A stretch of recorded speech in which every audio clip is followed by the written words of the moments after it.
Yes guys, how's it going? Sunday afternoon, it's the 4th of May 2025. In this video, I want to give a little bit of background into who I am, what I do, how I've got from being a personal trainer in the UK to now running a really successful online coaching company called Athletic Aesthetic. We're fully online, as mentioned before, but I'm based in Dubai and I have a coaching team of 3 other coaches that are actually all based in Australia, funnily enough.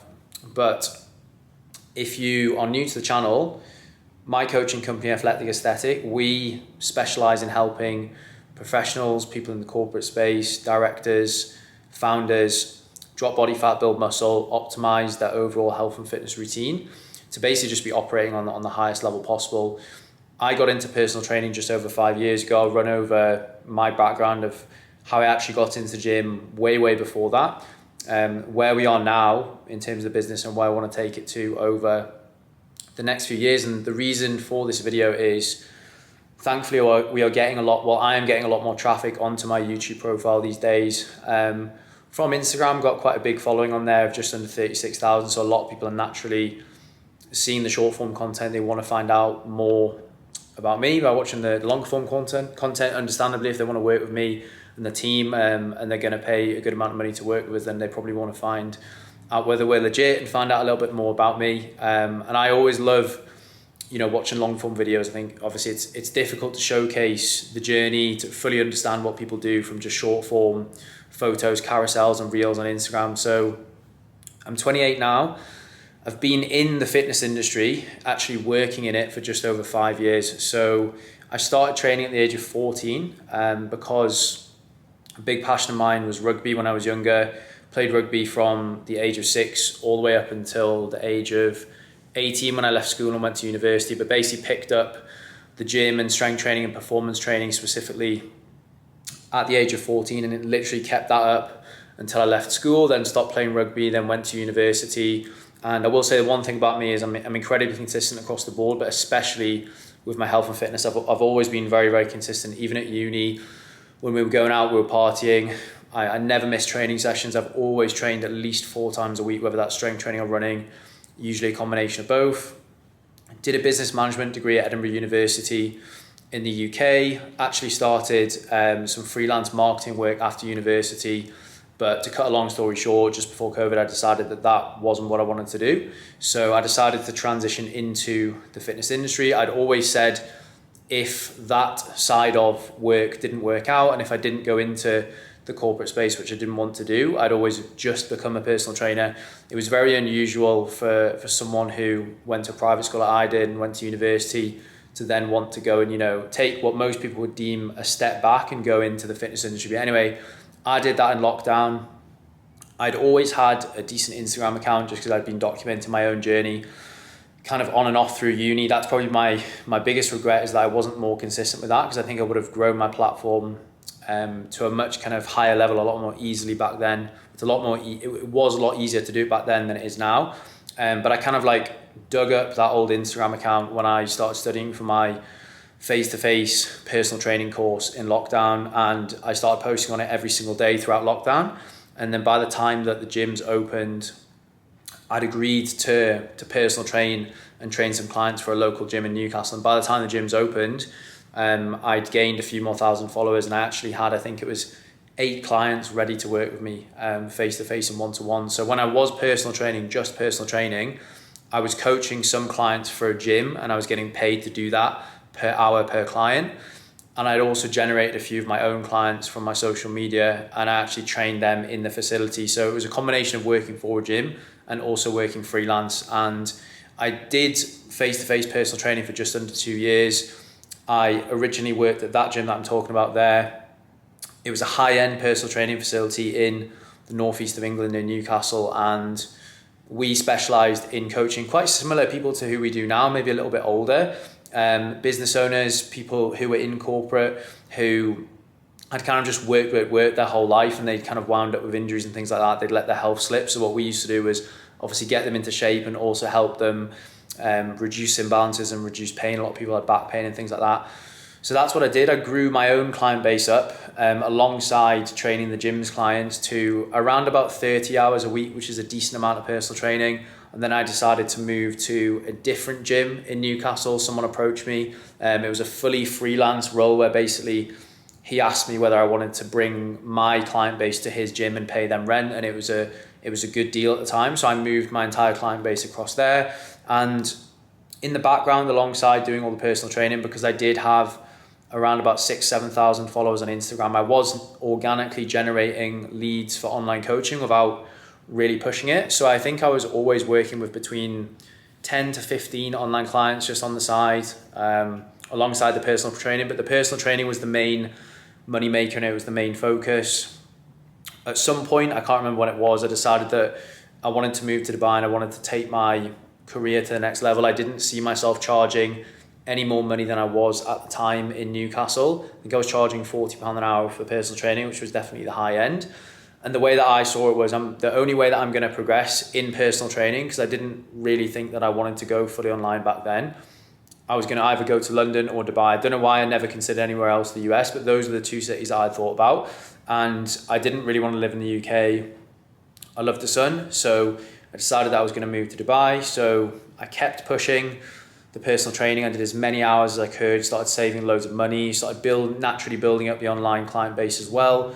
And then just before I moved to Dubai, I decided that I really wanted to push my online coaching, because obviously I was saying goodbye to all of my face-to-face personal training clients. And I was basically going to Dubai with not much of an income. I did actually manage to bring some of the face-to-face clients with me online.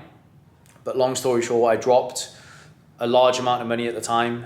For me, £11,000 on a mentor to help me grow the online business. I remember when I started with him, it was a week before I moved to Dubai, I was on 30 online clients, and essentially the systems, the delivery models that he showed me how to do worked really well for me. So within a month of moving to Dubai, I think I'd grown my client base to 50. So we'd gone up by 20, and I was making enough money month to month to live in Dubai. I'd saved up a really good amount of money as well.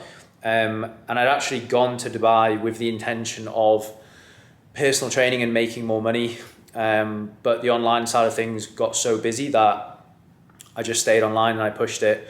I hired my first coach when I think we hit just under 60 clients. So I was coaching around 60 clients, which I think is very much the upper end if you're trying to also grow the business and also provide a high quality of service to the clients. So I hired a coach, started building the brand, not just me, building a team, delegating some of the work to obviously that coach, helping him coach. Everyone that came into the business still spoke to me and was still involved with me. And then I just kept doing that throughout my first year in Dubai.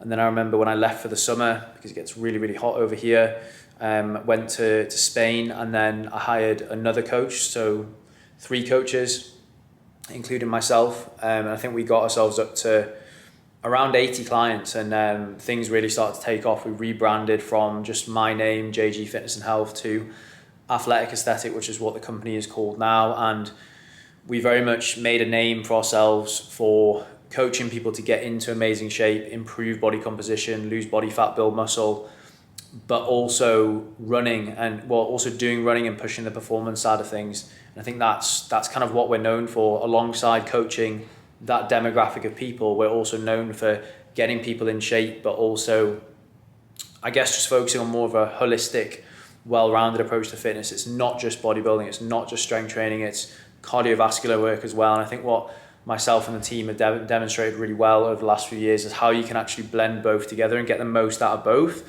for people that don't want to just do bodybuilding or don't want to just do running. So we sat around the kind of, I think, 80 to 85 client mark for a long time, worked with a few different mentors, learned a few different things. As I progressed through the business and grew the business, we did start to attract a more kind of higher level clientele, which is very much the people that we work with now. The majority of the people that come to us are from America, as I say, in those kind of corporate roles. We do work with a few people in the UAE and also in the United Kingdom as well. But I started to charge more. I started to sometimes charge in upfront packages, which was great from a cash flow standpoint for the business. It meant that I could reinvest more into marketing, more into mentors, more into team members to help me grow it. And over, I guess, probably between then and now, it's been almost a year and a half. And where we're at now is we're going through a growth phase, which is amazing. So I think we currently have 123 clients in the business, and we've grown from, I think, 83 to 123 in just under 6 months. So that's probably just under a 50% growth rate in terms of client numbers. So it's fair to say it's really taken off. And I mentioned this in another video, but I think the reason that we are growing at a good rate now is because we've really just dialed in on the quality of service. It's all just basic stuff. It's providing a great service to the clients, ensuring that they're getting a good result, ensuring that they understand where they are at in their journey at all times in terms of what they're working towards, what phase they're in, whether it's a dieting phase, maintenance, lean gaining phase, whatever it is. And I honestly think the main thing outside of just getting the client the result is just the communication between the client and the coach, whether that's me coaching them one-to-one or whether their main point of contact is one of the performance coaches. It's just the swift communication. It's just us demonstrating that we genuinely care about getting them results. And I think that's just really paid off over the last 4 or 5 months. And I am now working with a mentor that's huge on quality of service as opposed to just making more money. And obviously making more money, it's important. It allows you to reinvest more back into the business, to grow the business, to put more into marketing, to build a brand, to reach more people, to have more impact. But at the forefront of everything that we're doing is just client retention, making sure everyone's happy, making sure they're getting the result that they're paying us good money for. So that's where we're at now. Just over 120 clients, very, very busy month. And where do I want to take it to? Well, obviously the moon, but I think in terms of like practical numbers, I think we've, certainly over the next 6 months, we will hit 150, hopefully closer to 160. And maybe towards the back end of the year, we'll be approaching 200. But the main thing for me, and the main thing that my mentor is very big on and the rest of the team, is we will not grow the business at the expense of the client service and the client experience. We'll scale the numbers up at an appropriate level. I'll hire people to help with the service delivery so they still get an amazing experience. We're not just bringing loads of people in and then they're falling out the back door. There's no point doing that. I never want anyone to leave us a bad review. I want everyone to have a good experience. And in terms of a few years down the line, obviously 250 would be a really nice number. And then I would love to have a team of 10 coaches, with myself obviously the top, and then having a coaching manager or maybe 2 helping me manage them. But that's where I want to take it to. But I just want to be known as an industry leading brand in, I guess, kind of the realm for dealing with professionals and people who are in high pressure jobs who it's not just as easy as just giving them a meal plan and saying stick to your macros, I don't care what's going on. It's about actually being empathetic, understanding what's going on in their life, and actually giving them proper, useful, practical advice as to how they can solve those problems. Like, obviously I've had my own business for 5 years. I work with a lot of people who have their own businesses as well, and I obviously can't relate as much as to them if they've had their business 15 to 20 years, but I can certainly understand some of the challenges of high pressure, high stress, managing a team and things like that. So that's where we're at. That's where we want to get to. It's pretty exciting. If I'm honest, I feel like I was banging my head against the wall for the majority of 2024. I just felt like we were growing in terms of, like, financially the business was growing because we were charging higher prices just because the demand was high. But we didn't really grow in terms of the client numbers. And I think for me to be truly fulfilled, I want to see the business growing in terms of the amount of people that we've got in it, the amount of people that we're impacting, the amount of team that we have in there delivering the service. Camera just died, so I'm finishing this video off on the floor while I'm charging it. And obviously, like, financials are a hugely important metric for growing the business as well, so that we can reinvest back in, we can make the service better, we can reinvest in the marketing side of it, which I'm really, really passionate about. Like, I really want to put a lot of money into my YouTube channel over the next couple of years as well, and obviously to make money for myself and to build my future and things like that, because what's the point in putting in all the work if you're not getting rewarded for it? But that's where we're at, that's where I want to get to, and hopefully I can look back at this in 6 to 12 months time and say that I've achieved everything that I put in this video. So see you later.